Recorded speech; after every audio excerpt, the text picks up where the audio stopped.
Au pied de l'église Saint-Pierre-le-Jeune, des étudiants strasbourgeois s'activent pour accueillir leurs camarades chrétiens venus de 80 grandes écoles à travers la France. Ça va, tu lances? Bah oui, écoute mec, ça fait longtemps Attends, que je suis là, je sais. mais j'ai présenté du monde là.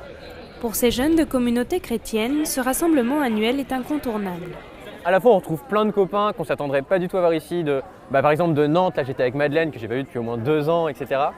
Et ça permet aussi de souder la communauté chrétienne au contact d'autres CC, d'échanger, d'avoir des visions de ce qui fait dans d'autres écoles, d'autres campus, et d'avoir des enseignements qui sont quand même très qualitatifs.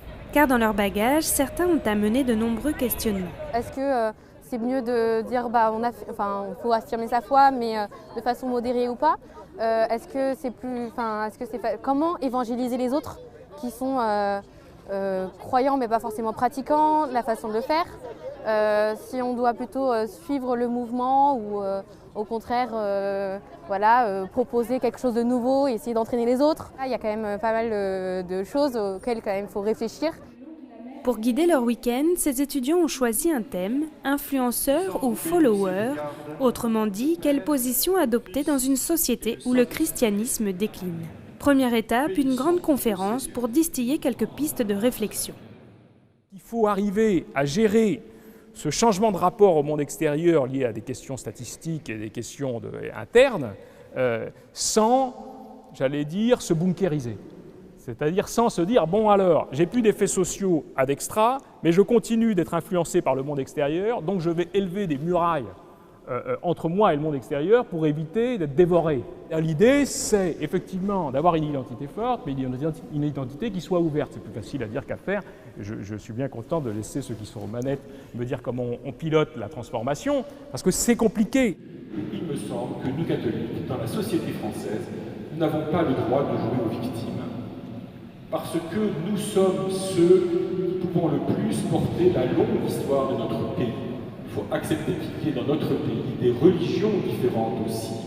Et nous, catholiques, nous devons vivre cela non pas comme une menace, mais comme la promesse d'une croissance encore dans notre foi, dans notre connaissance du Christ. Pour aborder au mieux ces transformations, sœur Anne Lécu, médecin à la prison de Fleury-Mérogis, a sa petite idée. Influenceur ou follower, c'est du vocabulaire de secte en fait.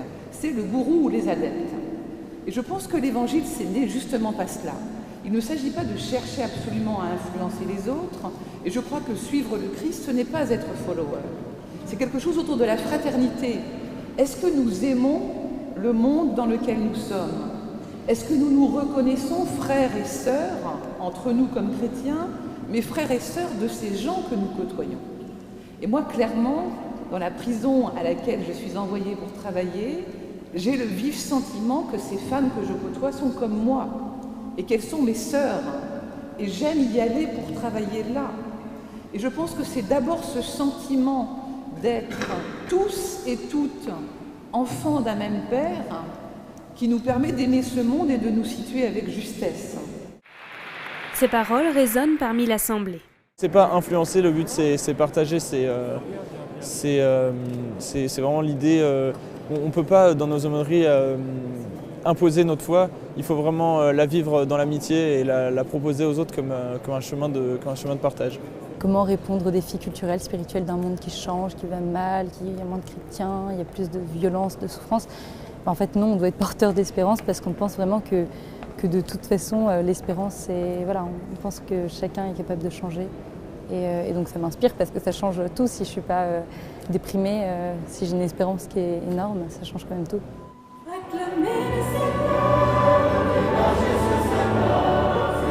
Une cinquantaine de prêtres, aumôniers, diacres et évêques ont participé à ce rassemblement. Tous sont venus avec la volonté d'accompagner ces jeunes dans une société actuelle hybride.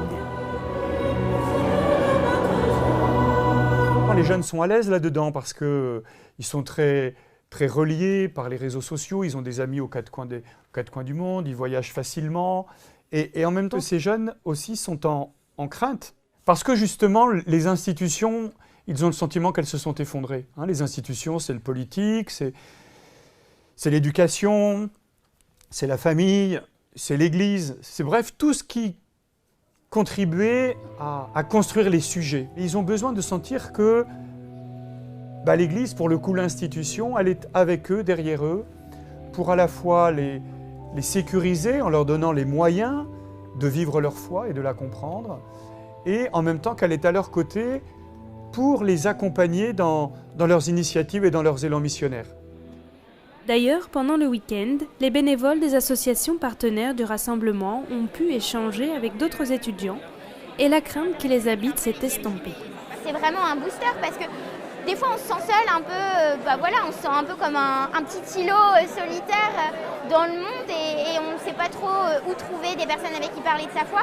Et là de voir qu'il y a plein de jeunes qui vivent leur foi à fond, qu'il y a plein de propositions différentes et que c'est pas seulement des propositions uniquement spirituelles, ça peut être aussi de l'engagement et de l'action. Moi, c'est quelque chose qui me parle beaucoup. Donc, je suis un peu rassurée et je suis ravivée dans ma foi de voir que je peux la vivre au travers d'actions avec des jeunes de mon âge et que c'est quelque chose de très moderne. Sa vie, c'est vivant. Vivant et concret. À l'occasion d'ateliers, ces futurs actifs ont aussi exploré le rapport entre la religion et les sciences, l'art ou encore la politique. Peut-on faire du lobby chrétien, par exemple? Les avis sont partagés. Je dirais que le lobbyisme est bon, mais après, il ne faut pas en abuser non plus. Je trouve que c'est quelque chose qui n'est pas forcément très bon pour la démocratie. Donc voilà, en tant que chrétien, je ne trouve pas ça non plus bien d'en abuser, quoi. Il y a des sujets sur lesquels on peut parler, d'autres sur lesquels il ne faut pas forcément parler en tant que chrétien. Et voilà. Je ne sais pas si l'Église doit faire du lobby, d'ailleurs je ne pense pas. En revanche, je pense qu'il faut qu'elle fasse entendre sa voix politiquement. Pas forcément en disant ce qu'on doit faire ou ne pas faire, mais je pense vraiment qu'il faut que tous les chrétiens puissent s'engager en politique, justement pour faire entendre leur voix de chrétien. Tous ces débats d'idées et ces temps spirituels n'auraient pu aboutir sans l'intervention de 70 fourmis bénévoles. Certaines d'entre elles préparent l'organisation de ce week-end depuis septembre. Il faut couper l'équipe en deux, mais de toute façon il y a plusieurs équipes, il y a tous les volontaires qui vont manger là. Et il y a une partie qui va là-bas pour installer le repas et il y a une partie qui va servir direct. Et tout semble rouler comme sur des roulettes, ou presque. J'ai pas tous les sandwichs, j'appelle mon gars et ok. Donc il y a un moment où il faut que tu bloques quand il n'y en a plus derrière en stock, ça marche? Et là on va avoir le problème, c'est qu'on a des gens qui arrivent, en sachant que les salles là sont pas prêtes vu qu'il y avait une conférence dans la salle où il y a le repas, qu'il va y avoir le repas, donc on a un problème de planning, de gestion des salles et j'attends mon fournisseur. Un peu de stress et d'adrénaline que Théophane préfère gérer avec philosophie. Ah, il est là, je te laisse. Les sandwichs arrivent enfin et les 750 étudiants vont pouvoir se substanter. Moi j'adore ça, je fais ça depuis les camps scouts, ça fait 4-5 ans où je suis chef dans une aumônerie et chef dans les camps scouts où je m'occupe de la bouffe pour les camps où on est 40, soixantaine de personnes, donc j'ai un peu l'habitude. Ça m'entraîne aussi pour mon projet professionnel futur qui est le management des équipes de production, quoi. Pour l'aumônier coordinateur des bénévoles de Strasbourg, ce week-end laissera des traces. Ce qu'on peut dire déjà, c'est quand même le sentiment d'avoir vécu une belle aventure, d'avoir fait en sorte que chacun a pu mettre ses talents au service d'un projet, au service du commun. Certains ont révélé leurs talents, y compris à eux-mêmes d'ailleurs. Je crois qu'on a réussi à faire quelque chose de beau, quelque chose de joyeux, quelque chose de fervent. Quant aux fruits que ça portera pour l'aumônerie de Strasbourg, je pressens qu'ils vont être beaux et nombreux, mais on verra dans quelques semaines ou quelques mois. Au niveau national, d'autres ambitions émergent déjà. Mon rêve, ce serait que cette rencontre puisse continuer et grandir. On ne veut pas appeler à des milliers de personnes, mais que cet événement puisse toucher plus largement. On veut sortir de cette idée que quand on est chrétien, on s'habille d'une telle manière, ou on vit d'une telle manière, ou on est cantonné à une catégorie sociale. Parce que pour moi, le Christ, il a invité autour de lui toutes les personnes, quelle que soit leur situation sociale. Eh bien, il faudrait qu'aujourd'hui, ce serait mon désir, que la foi ne soit pas associée à une catégorie sociale, mais qu'elle soit plus largement diffusée.